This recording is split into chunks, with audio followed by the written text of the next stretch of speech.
Class 8th. Today we will discuss last chapter of history, chapter 13. India after independence, new challenges ahead. First heading, the immediate challenges. After India's independence, new problems and challenges were there for nation. The partition led to massacre and riots mainly in Punjab. 8 million homeless refugees came to India after losing their entire means of existence. Bharat की आज़ादी के बाद नई समस्याएं और नई चुनौतियां राष्ट्र के सामने थीं। बंटवारे के बाद बड़ी संख्या में बलवा हुआ, बड़ी संख्या में हत्याएं हुई, लोग मारे गए। पंजाब और बंगाल में 8 million means 1 million 10 lakh, 8 million means 80 lakh, 80 lakh लोग होमलेस हो गए, यानी कि उनके पास घर नहीं रह गए। और ये रिफ्यूजी इंडिया आए बसने के लिए। There were around 562 states ruled by Indian princes. Annexation of these states in India Union was the major challenge before the nation. 562 states थे और ये भारतीय राजाओं के द्वारा चलाए जा रहे थे। इनका एनेक्सेशन भारतीय राज्य में हुआ, यानी ये भारत के यूनियन में, भारत संघ में ये सारे राज्य मिलाए गए। नई समस्याएं हुई थी।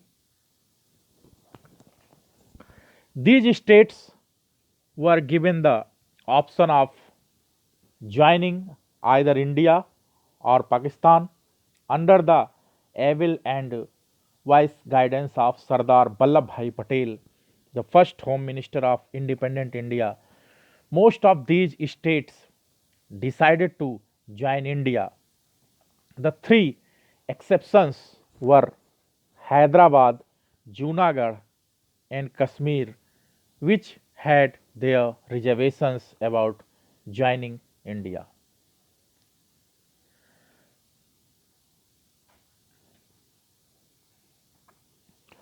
ये जो स्टेट्स थे, इनको ऑप्शन दिए गए थे कि या तो ये इंडिया ज्वाइन करें या पाकिस्तान ज्वाइन करें। और ये हुआ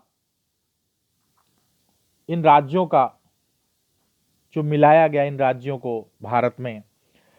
ये भारत के बहुत ही योग्य व्यक्ति सरदार वल्लभ भाई पटेल, जो भारत के पहले होम मिनिस्टर भी रहे, इन्होंने इन राज्यों को इंडिया में मिलाया।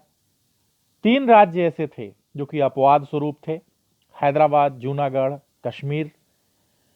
और ये जो थे, इसमें कुछ समस्याएं आई थी। The Nawab of Junagadh, A small state on the coast of Gujarat, wanted to join Pakistan, but finally the Nawab went to Pakistan while the people of Junagadh voted in favor of joining India.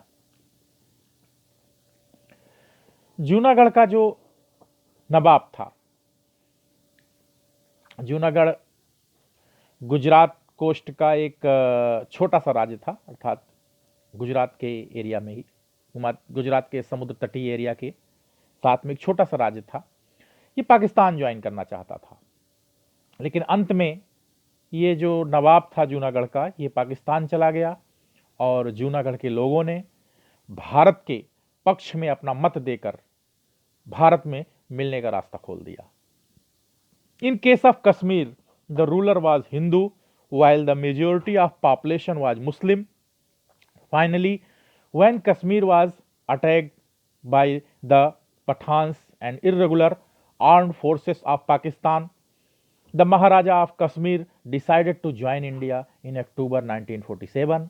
In case of Hyderabad, the ruler agreed to join India when a revolt broke out in Hyderabad and Indian army marched towards Hyderabad. Kashmir के case में अगर बात की जाए, कश्मीर के case में अगर बात की जाए तो यहां पर हिंदुओं की जनसंख्या का बहुमत था।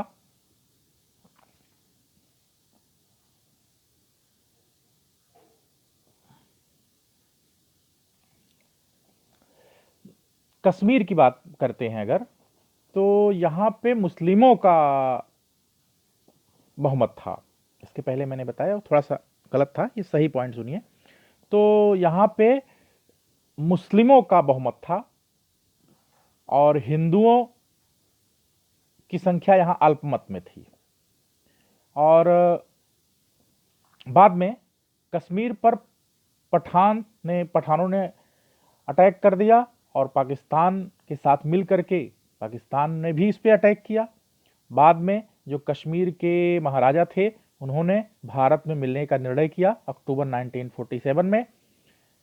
और अगर हैदराबाद की बात की जाए तो हैदराबाद में इसके लिए भारतीय सेना को सरदार वल्लभ भाई पटेल ने भेजा और बाद में हैदराबाद को भी भारत में मिला लिया गया।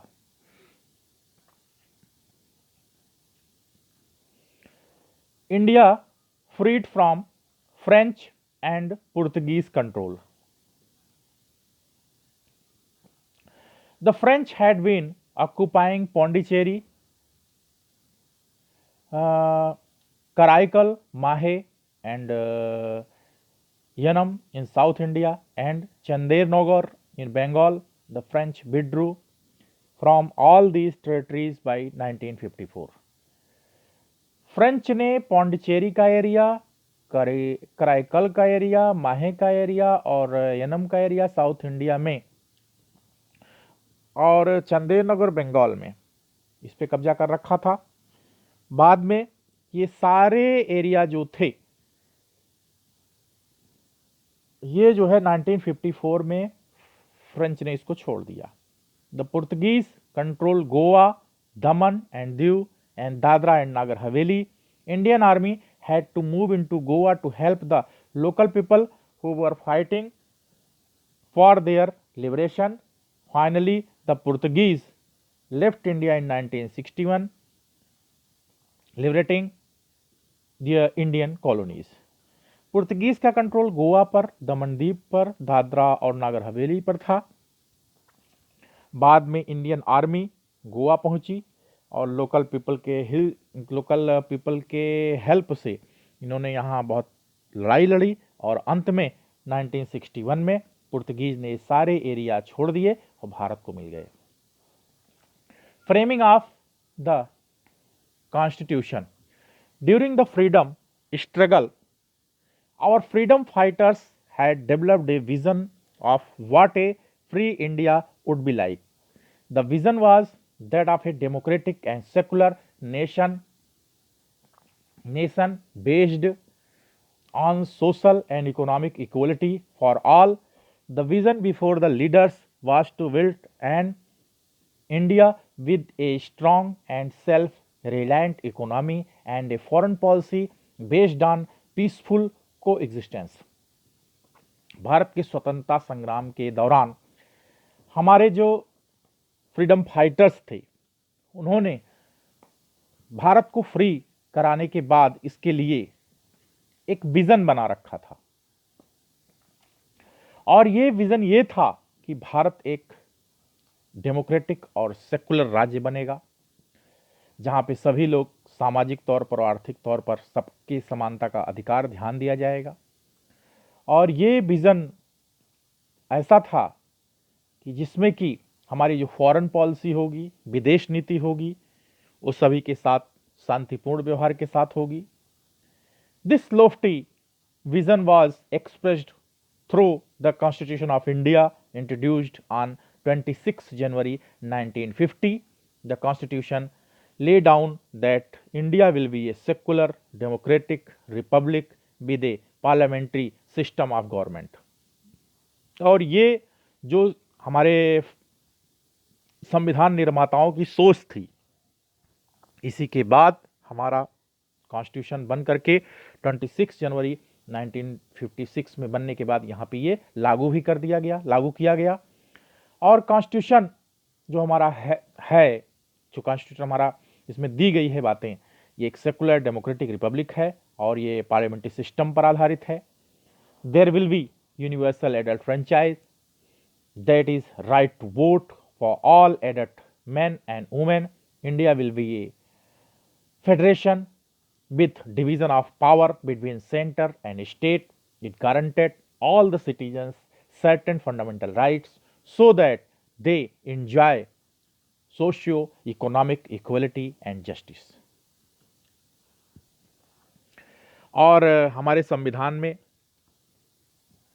यूनिवर्सल एडल्ट फ्रेंचाइज सार्वभौमिक मताधिकार के आधार पर सभी एडल्ट यानी वयस्क मेन और वुमेन को वोट का राइट है और इसमें शक्तियों को बांटा गया है राज्य और केंद्र के बीच में।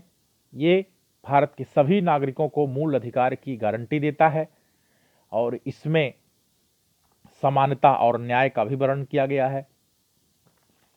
Reorganisation of states and administrative challenge. A state reorganization commission was set up in 1953 after independence. According to its report submitted in 1956, the states were organized on the basis of language spoken by people of different states. States of Andhra Pradesh, Tamil Nadu, Kerala, Assam, Bengal, Odisha, Karnataka, Maharashtra, Gujarat, Punjab, Haryana, etc. were organized on linguistic basis.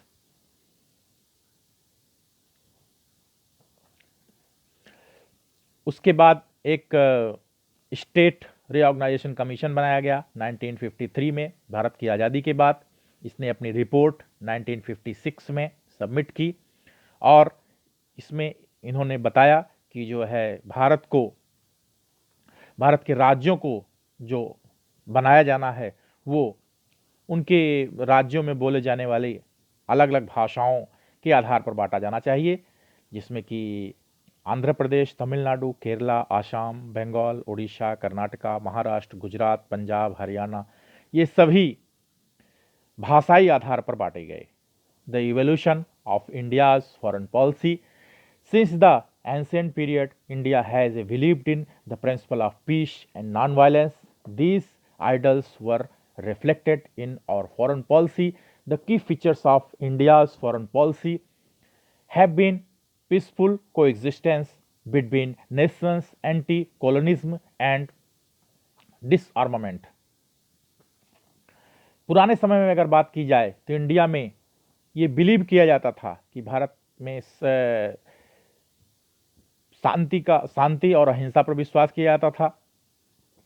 यही नीति हमारे विदेश नीति में भी रखी गई थी और यही फॉरेन पॉलिसी जो थी, इस फॉरेन पॉलिसी के द्वारा हमने भारत को आज़ाद कराया, कॉलोनिज्म से आज़ाद कराया। India first showed the world her commitment to peace when she signed the Panchsheel agreement with China.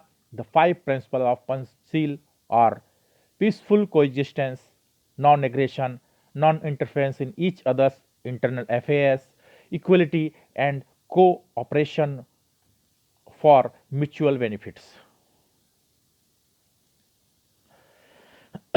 और ये जो है इसको शो भी किया है जो पंचशील सिद्धांत बना चाइना के साथ।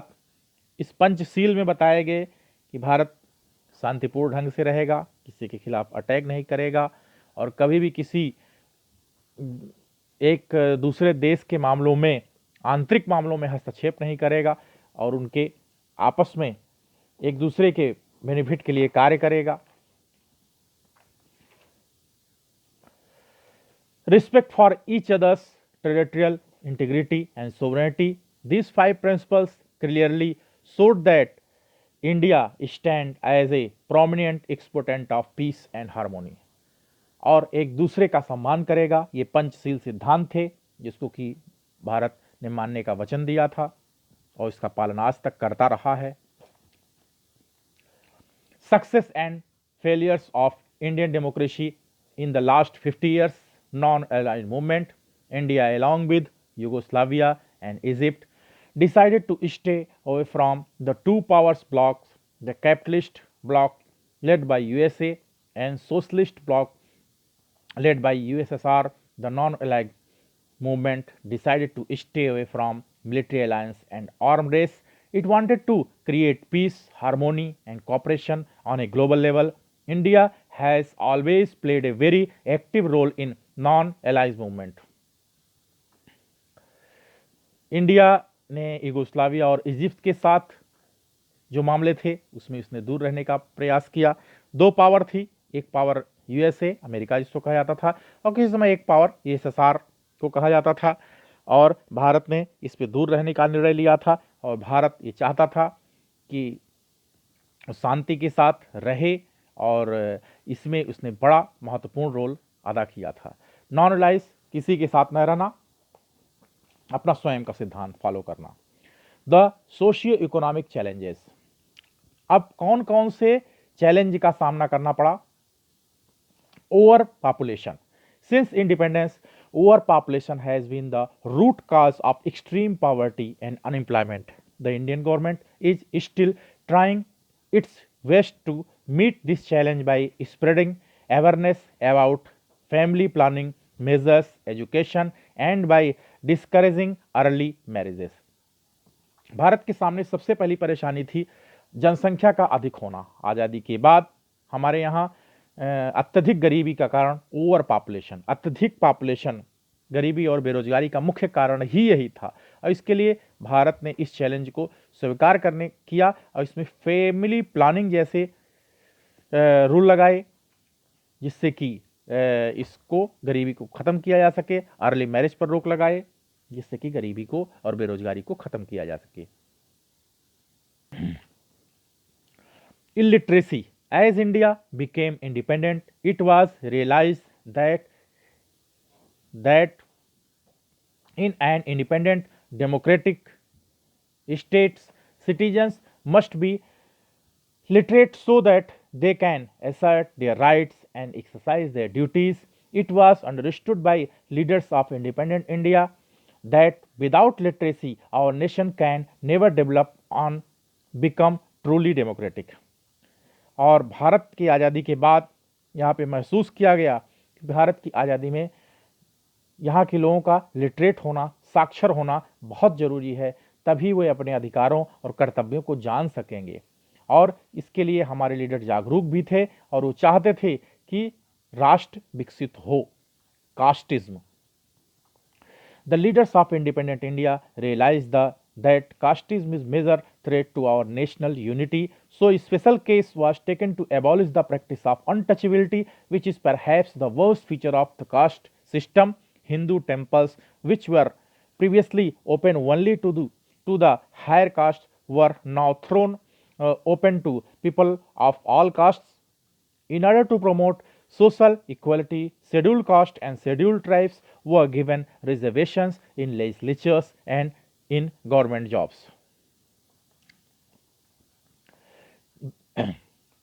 एक तीसरी समस्या थी जातिवाद की, कास्टिज्म की, जिसमें कि हमारे संविधान निर्माताओं ने ये देखा कि भारत में ये जातिवाद जो बहुत बड़ी समस्या है और देश की एकता को खतरा पैदा कर सकता है, और इसी क्रम में उन्होंने अनटचेबिलिटी, छुआछूत का अंत किया और हिंदू टेम्पल्स सभी के लिए उन्होंने खोलने के लिए कहा।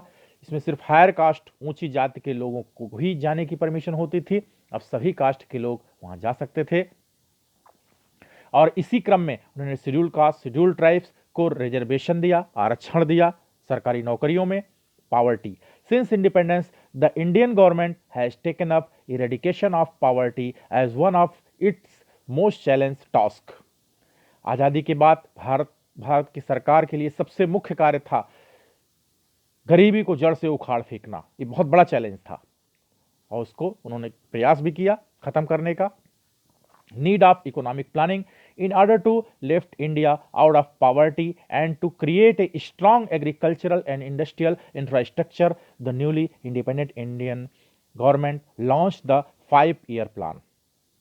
और इसी क्रम में भारत में गरीबी को ख़त्म करने के लिए, भारत की कृषि को अच्छा बनाने के लिए, भारत के औद्योगिक क्षेत्र को अच्छा बनाने के लिए भारत की सरकार ने 5-year plan बनाए. As a result of 5-year plans, dams were built across major rivers. These dams, called multi-purpose projects, provide irrigation, generate hydroelectric power, and prevent floods. Some of the important dams are Bhakra Nangal project, Damodar Valley project, Nagarjun Sagar project.